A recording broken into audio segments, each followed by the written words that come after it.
In this video, I'm going to show you a full permanent eyeliner session. So I'm tattooing the eyeliner on this client. I start off by using a cotton swab with micellar water to cleanse the eyelid area. She didn't come in with any makeup, but if she would have, we would have had to wash that off and completely cleanse the eyelid area. Then I lay topical numbing cream, and I'm setting a timer behind me, so when that timer goes off, I'll know 20 minutes have passed. So I like to numb for the full 20 minutes while the client is numbing. I did instruct her to keep her eyelids closed, and then we kind of chatted about what pigment she would like me to use, and typically I give the client an option between a dark brown and a black pigment. You can't hear me, but I'm also talking her through aftercare. I'm explaining what the healing process is going to look like, and I'm explaining all of the instructions that I'm going to send her home with. I send every client home with an aftercare kit, and that aftercare kit is a copy of all of the instructions and any details I think they need to know, as well as Aquaphor, a few applicators, and my business card with my contact information. And I tell them, if you have any questions whatsoever, call me, text me, email me, anything. It's really important that they have your contact info in case anything goes wrong. What can go wrong during or after an eyeliner appointment is they could have tremendous swelling, they could have some kind of allergic reaction. This luckily has never happened to me, but I'm always prepared for the worst, so I want to make sure they reach out to me if anything strange is going on or if they have any concerns. As far as aftercare, I am instructing them to cleanse their eyelids at night and in the morning with just water in the sink. I'm not having them use any kind of soap. And then I want them to apply a thin layer of Aquaphor. If you're doing upper and lower eyeliner, I want them to apply Aquaphor on both. If it's just one or the other, if you're just doing upper eyeliner, then they would obviously just apply Aquaphor on the upper eyelid. On this client, we're going to do upper and lower, and I always start off with the upper. Then I'm also instructing them whenever they take a shower not to face the shower head, because that can run out some of the pigment, especially throughout the healing process. So they're following these aftercare instructions for the first 7 to 10 days. With that, they also don't want to submerge their eyes in any large bodies of water. That includes bathtubs, hot tubs, swimming pools, lakes, ponds, beaches, especially anything like that, because bacteria is present in bodies of water, and I don't want them to have any kind of infection, any kind of bacteria trapped in there. I'm also instructing them no excessive sweating. I don't want sweat beads to fall on the eyeliner. We release a lot of toxins when we sweat, and letting that sit on a fresh wound can cause an infection, and so they're not going to do that. They're also not applying any makeup whatsoever on the treated area for the first 7 to 10 days. We're treating it like an open wound, and makeup carries a ton of bacteria, and so I don't want them to put any eyeliner, nothing like that. Do not get any concealer, eyeshadow, absolutely no makeup on the eyeliner. I'm also reminding them that it can become itchy, and I don't want them touching their eyeliner at all, especially immediately after, when there's small little holes in the skin from where we've implanted the pigment. Don't want them rubbing their eyes, because not only can that cause an infection, but it can also cause migration, because then you're pushing the pigment under the skin and it'll migrate to other areas, and it would just look like smeared eyeliner. Not as severe, but very slightly smeared eyeliner, and we don't want that. So make sure you're telling them, do not touch your eyeliner. What you're seeing me do here is I'm now carefully taking off all of the numbing, and then I rinse out their eyes. So this is Fresh Tears. I purchased this squeeze bottle off of Amazon, and so as soon as I'm taking off all of the numbing, I'm rinsing out their eyes, because when that does get in their eyes, it is going to burn a bit. And when I map out their eyeliner, I'm going to need their eyes open, and I'm going to need them to be comfortable, so I want to make sure that I'm flushing out all of the numbing cream that is in their eye. And I am so sorry about that little portion where you're going to see the back of my head. Thank God I don't have dandruff. I was so focused on the eyeliner, I forgot that the camera was hovering right there. I am using a 0.05 gel pen, and you can purchase these in bulk. So I do that for eyeliner. I like using a white gel pen because it allows you to see. I'm going to tattoo right over this, and on her we used the traditional black. That's what she said she used every day, so we went in with that. I used Onyx on her, and I purchased that off of girlsink.com. So again, I purchased these gel pens off of Amazon in bulk, and it just allows you to go over the mapped eyeliner as precisely as possible, because the pigment that's in the pen or in the machine, you'll see in the cartridge, as you're tattooing, you're able to see exactly where you're tattooing.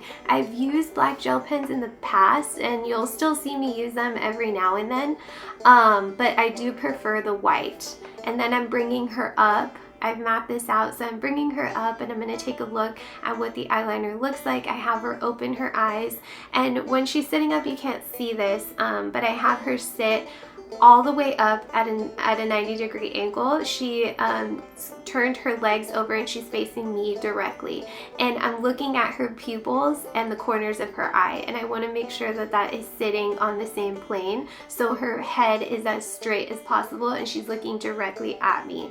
And then I study the mapped eyeliner and we talk about it. The feedback that she gave me was she wanted me to go a little bit thicker, and then she wanted me to bring it out as far as possible. Now, we never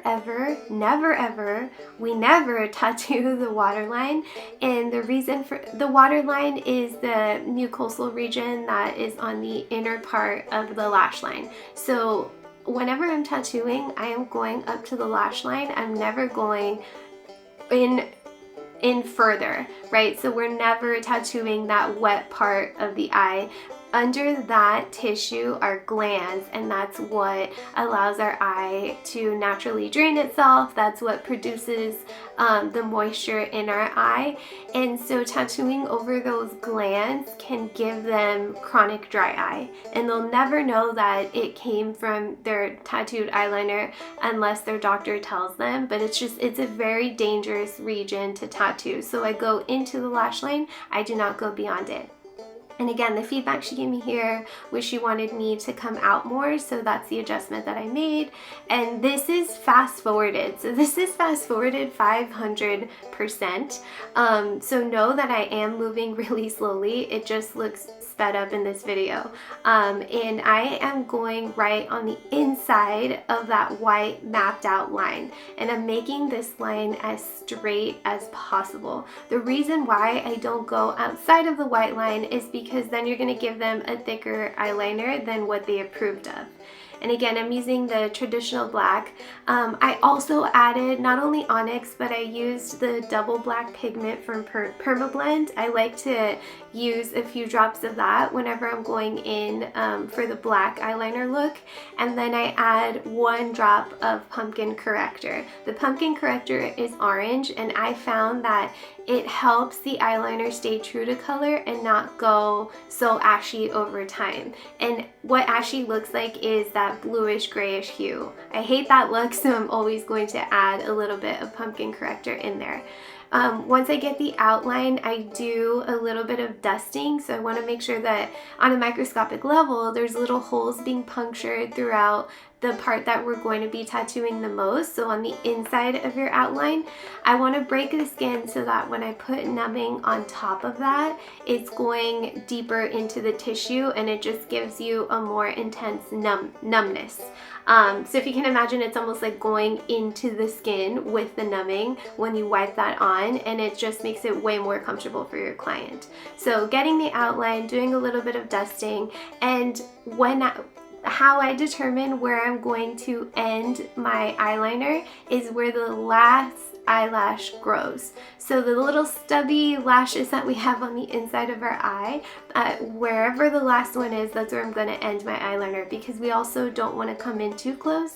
There's a lot of moisture that runs under the skin, and if you come in too close, what's going to happen is it's going to bleed, is what we call it, and so it's just going to look like smudged eyeliner. And she's very young, but on mature clients, this can make it look like they have a black eye. And so you want to avoid going further than the lashes grow. I'm doing this in the corner of the eye too.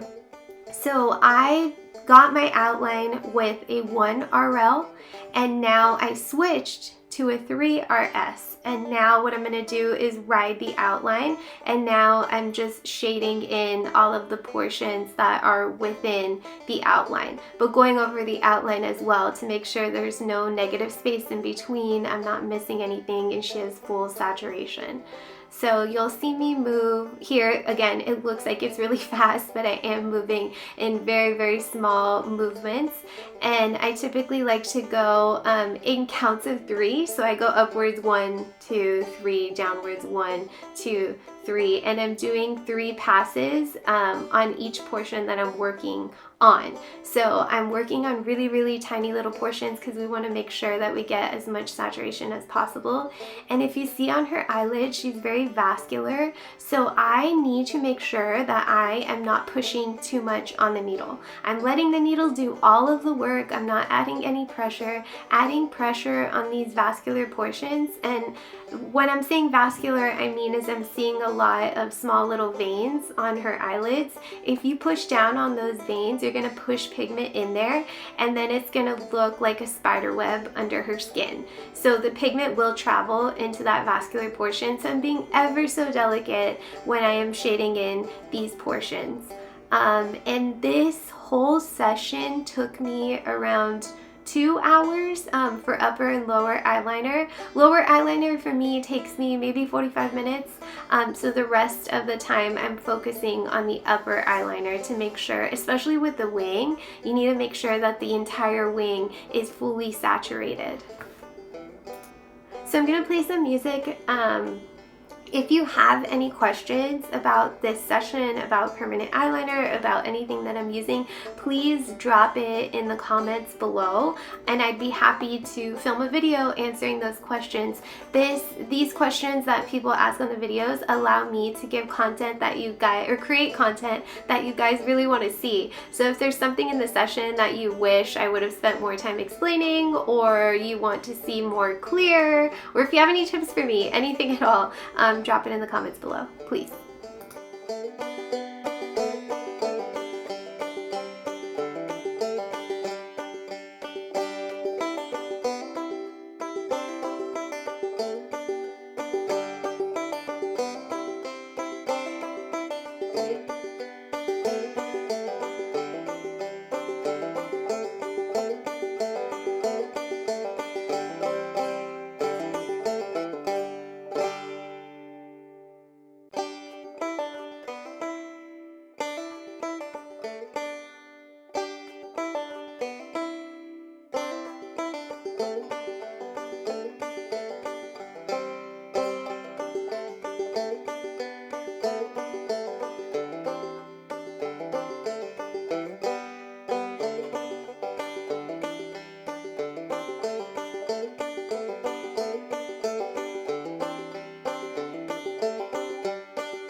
Just a quick call out. I am focusing on stretching the eyelid, so I like to stretch up and out. And I found that working on upper eyeliner, we're always wanting that 3-point stretch, and so if you see there, I'm stretching up and out.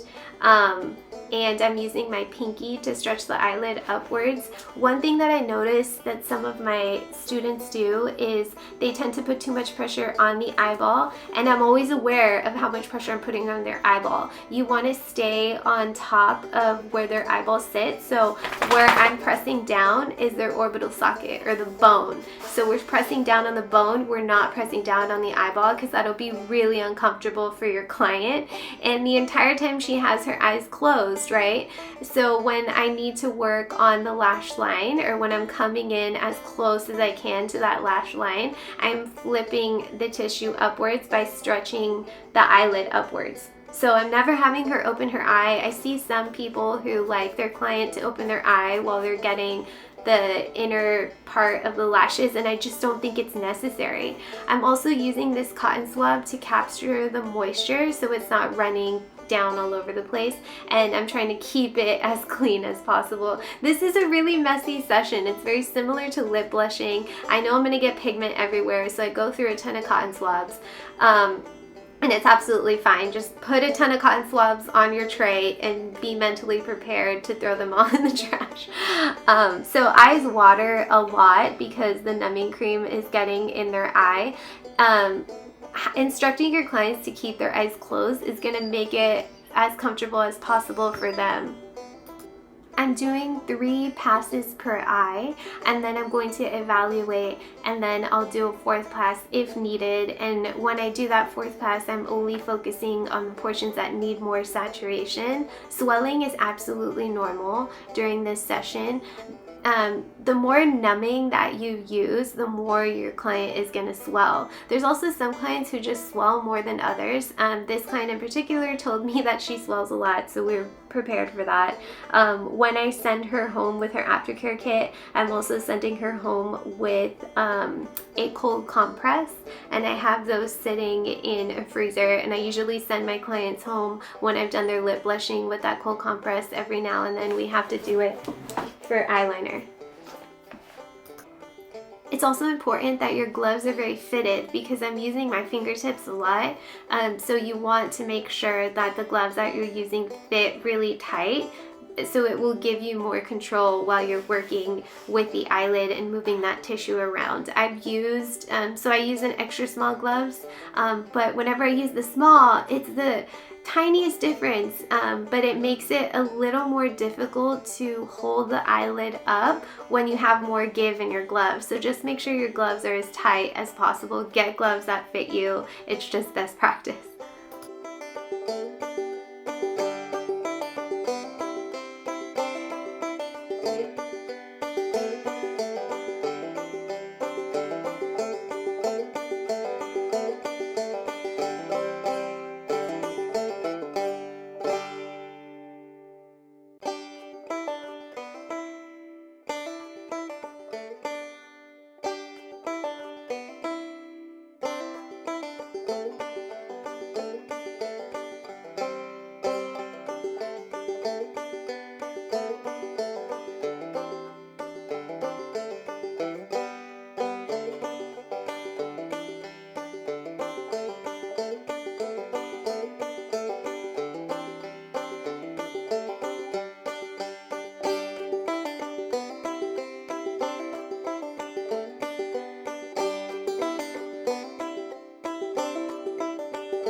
Once I've completed the eyeliner, I'm going to use micellar water on a cotton swab to take off all of the pigment. It gets everywhere, and if you're just using water, it's a little more difficult to remove, especially when it gets caught in the pores. And then I am also going into the inner corner and I'm taking out all of the eye boogers. None of your clients want to see their eye boogers, and the pigment is going to stain every single one of them. So let's remove them before we show them anything. And then I'm rinsing out her eye again with the natural tears, so you'll see me do that. I am holding the cotton swab in the corner of her eye when I'm putting those natural tears in her eye to make sure that it's just running off right into the cotton swab and not into her ear.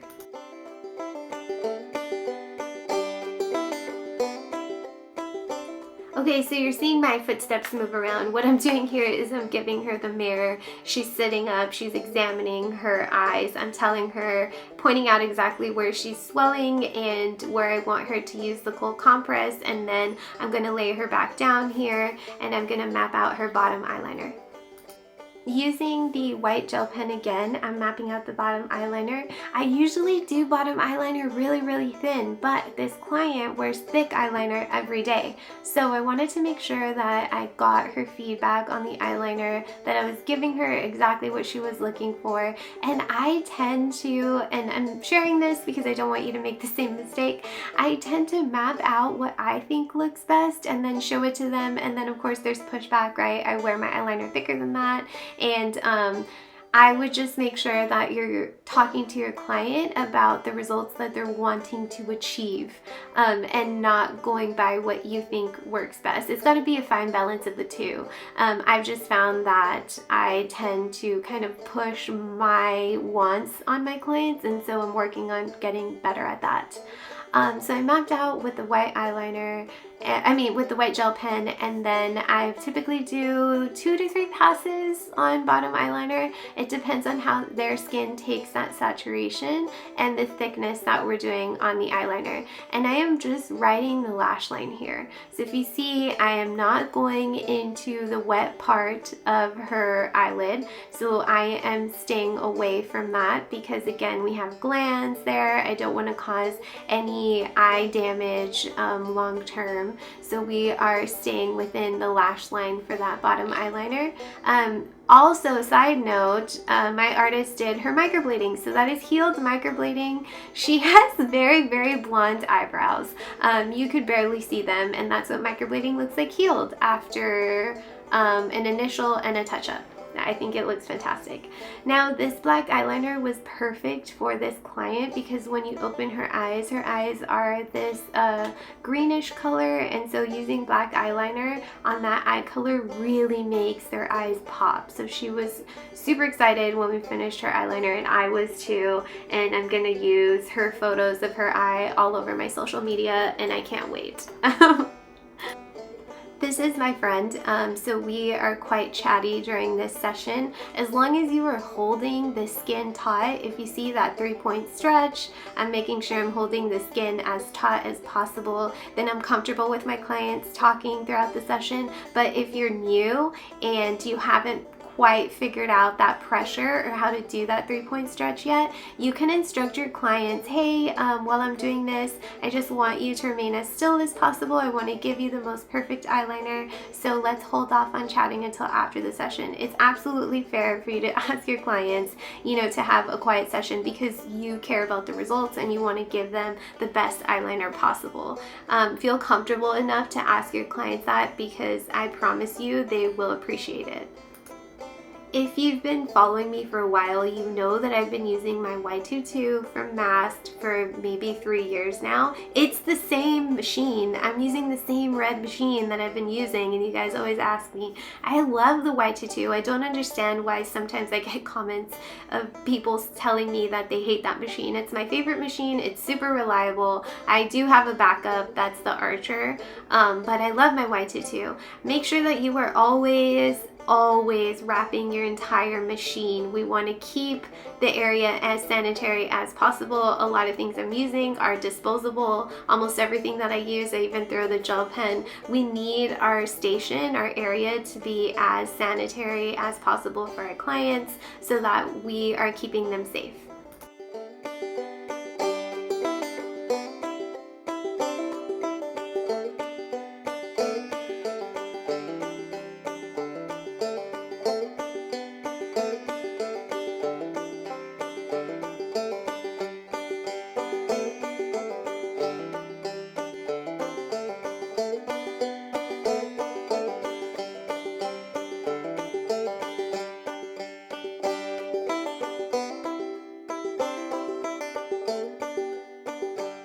Again, using micellar water on a cotton swab or cotton pad and cleaning her up before I show her her finished eyeliner. And if you see in this video, she is so happy when I finally show her the eyeliner. It looks really great, and I'll try to get some photos or short videos of this eyeliner healed. It typically takes 6 weeks to fully heal.